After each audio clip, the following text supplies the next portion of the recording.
Welcome back to Midday Live on TV. We'll do some business now. Shippers paid over $173 million as demurrage fees to shipping lines last year. Demurrage is a cost that a shipper incurs for failing to offload cargo from a container within the stipulated free 5 days at the port. From the time of chartering vessel and berthing at the port, a shipper is granted 5 days free to offload its cargo onto the container. Failure to offload goods attracts demurrage, a cost many shippers have described as unplanned, blaming the cumbersome clearing procedures. Beyond 5 days, demurrage stares in the face of every importer. A 20-footer container costs $55, whilst a 40-footer container attracts $100 to $120. When there is such a payment, we will draw it from the consignee, that is the importer. So the importer will pay, and the importer have to put it on top of his wear or her wear, and as part of the costing. What it means is that he has to reduce to clear so that he can satisfy the suppliers.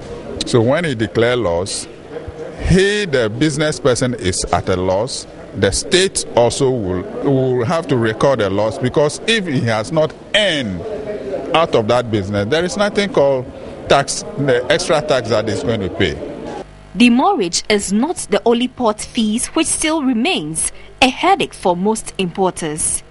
After 21 days of such overstayed cargo on the vessel, they will be given to customs for auctioning, whilst others will be reshipped back to their destination country. But shipping lines have defended the cost.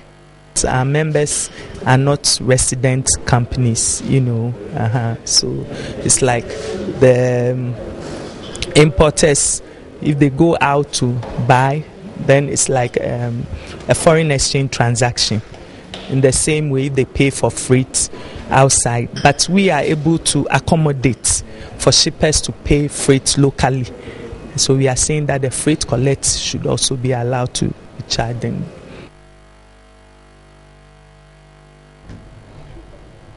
And the youth in Amaduma Dankwame in the Ashanti region say despite the boom in earthenware production, inability to access credit facility is a major challenge. Production of earthenware is a mainstay of the youth of Amaduma Dankwame, a report by Ibrahim Abubakar.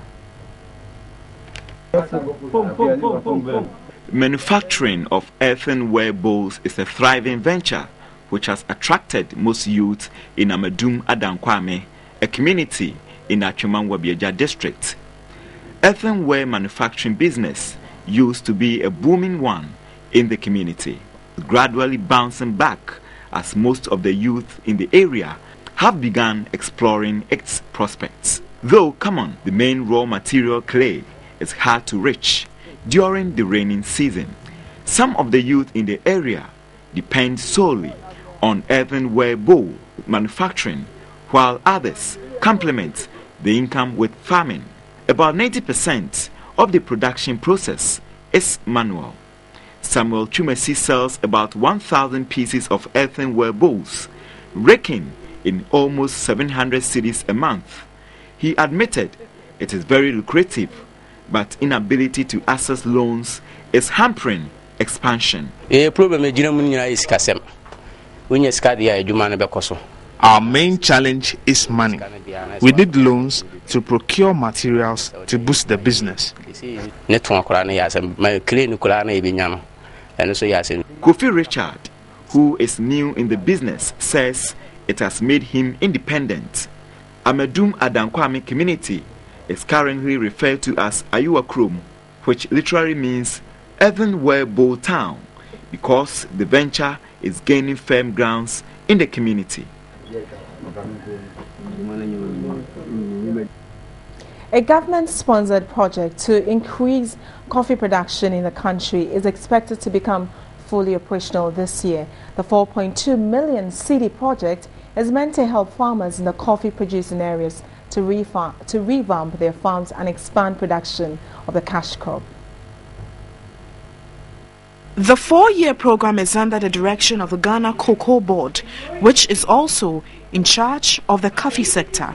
The program, which is started on pilot basis in the Dansia West and Amansia North districts of the Ashanti region, includes the rehabilitation of coffee plantations, replanting and provision of suitable planting materials for farmers.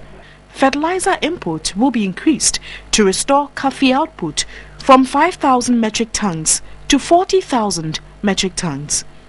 The project also provides support services such as the provision of rural extension, credit facilities and marketing information services.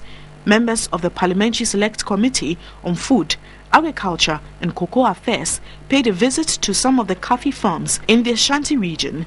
They urged government to increase the amount after the success of the pilot project. The research manager for coffee, Ocher Boateng, briefed the members on the project.